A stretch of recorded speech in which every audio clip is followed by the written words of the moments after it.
El padre llevaba meses durmiendo poco. No por falta de techo, sino por el peso de una promesa que se había hecho a sí mismo cuando todo se vino abajo. Su esposa se fue, su trabajo desapareció y la casa quedó vacía, salvo por el eco de las risas de sus hijos que ahora vivían dispersos, uno con un tío lejano, otro en un refugio juvenil, la menor con una vecina que hacía lo que podía.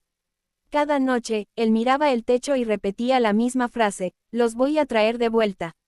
Por eso entró aquel día al concesionario con la ropa gastada y los zapatos llenos de polvo. No parecía un cliente importante. Se apoyó en el mostrador y habló con voz firme, aunque cansada. Necesitaba varias camionetas, no una, ni dos, sino una pequeña flota. El silencio que siguió fue incómodo. Algunos vendedores se miraron entre sí, otros sonrieron con burla abierta. Uno de ellos soltó una risa corta y le preguntó si sabía cuánto costaba siquiera una. El padre no se ofendió. Ya estaba acostumbrado a esas miradas. Apretó los labios, respiró hondo y repitió su pedido. Las risas crecieron. Alguien comentó en voz baja que aquello era una pérdida de tiempo. El gerente apareció, con gesto severo, dispuesto a echarlo sin rodeos. Fue entonces cuando el hombre levantó la mirada y pidió algo simple: 5 minutos para explicar el motivo. Con desgana, el gerente aceptó. El padre comenzó a hablar. Contó que había trabajado durante años como conductor voluntario en comunidades rurales, que conocía caminos olvidados, aldeas donde el autobús nunca llegaba.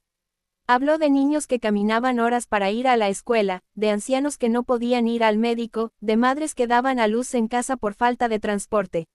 Su voz tembló al mencionar a sus propios hijos, separados no por falta de amor, sino por la pobreza. No quiero estas camionetas para mí, dijo al final. Quiero crear una red. Transporte gratuito para quienes no tienen nada. Trabajo para padres como yo. Y, un camino para reunir a mi familia. El concesionario quedó en silencio. Ya no había risas. El gerente carraspeó, incómodo. Uno de los vendedores bajó la mirada. Nadie esperaba esa respuesta. El padre sacó entonces un sobre gastado. Dentro había documentos, contratos de donación, el respaldo de una fundación internacional que había confiado en él tras años de servicio silencioso. El dinero estaba aprobado, solo faltaban las camionetas. El ambiente cambió por completo. El gerente se levantó, le dio la mano y pidió disculpas. Los mismos que antes se burlaban ahora ofrecían café y asientos. Pero el padre ya no buscaba reconocimiento. Solo quería cumplir su promesa. Meses después, las camionetas recorrían caminos de tierra y calles olvidadas. Llevaban niños a la escuela, enfermos al hospital, alimentos a zonas aisladas. El proyecto creció, y con él, la vida del padre se recompuso. Poco a poco, sus hijos regresaron. No a una casa lujosa, sino a un hogar lleno de propósito. El día que los reunió a todos alrededor de una mesa sencilla, recordó aquel momento de humillación en el concesionario. Sonrió en silencio. A veces, pensó, la vida se burla antes de revelar por qué nunca debiste rendirte. El silencio del concesionario seguía pesado después de las risas apagadas. Él permaneció de pie, con la gorra gastada entre las manos, respirando hondo como quien se prepara para cruzar un río frío. No levantó la voz, no reclamó respeto, simplemente pidió un vaso de agua y se sentó. Ese gesto, tan pequeño, fue el primero que cambió el rumbo de todo.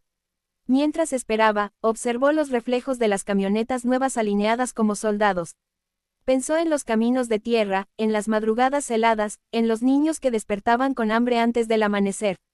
Recordó a su esposa, la última vez que rió al verlo improvisar una cuna con cajas de madera. Recordó la promesa que le hizo al enterrarla: no dejaría que nadie quedara atrás. El vendedor regresó con el vaso y, por primera vez, lo miró a los ojos. Vio algo distinto. No era la pobreza lo que vestía a ese hombre, era el cansancio de cargar con demasiadas vidas. El padre bebió un sorbo, dejó el vaso en la mesa y sacó del bolsillo un cuaderno arrugado. Lo abrió con cuidado, como si fuera un objeto sagrado. Allí estaban los nombres, las edades, los pueblos. Allí estaban los turnos, las rutas, las horas. Allí estaba el motivo. Explicó que necesitaba la flota para llevar agua potable a comunidades aisladas, para transportar medicinas, para mover maestros y enfermeras donde no llegaba nadie. Contó que había vendido lo poco que tenía, que había pedido préstamos, que había empeñado recuerdos. Contó que no buscaba lujo, sino motores que no fallaran y carrocerías que resistieran. Contó que cada camioneta era una promesa cumplida. El murmullo del salón se apagó. Un gerente se acercó, luego otro. Alguien llamó a la oficina principal.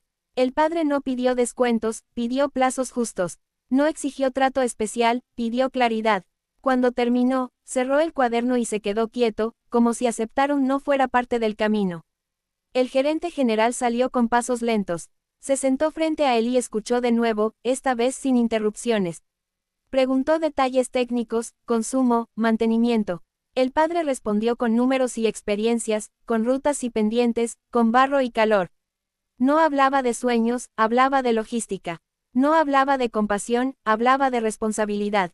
La decisión llegó sin discursos. Ofrecieron un plan a largo plazo, capacitación para conductores, mantenimiento incluido.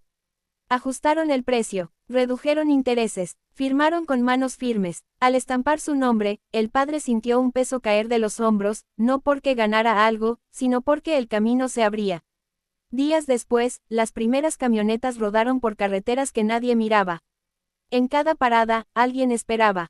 Un anciano con una garrafa vacía. Una madre con fiebre en los ojos. Un niño con cuadernos nuevos.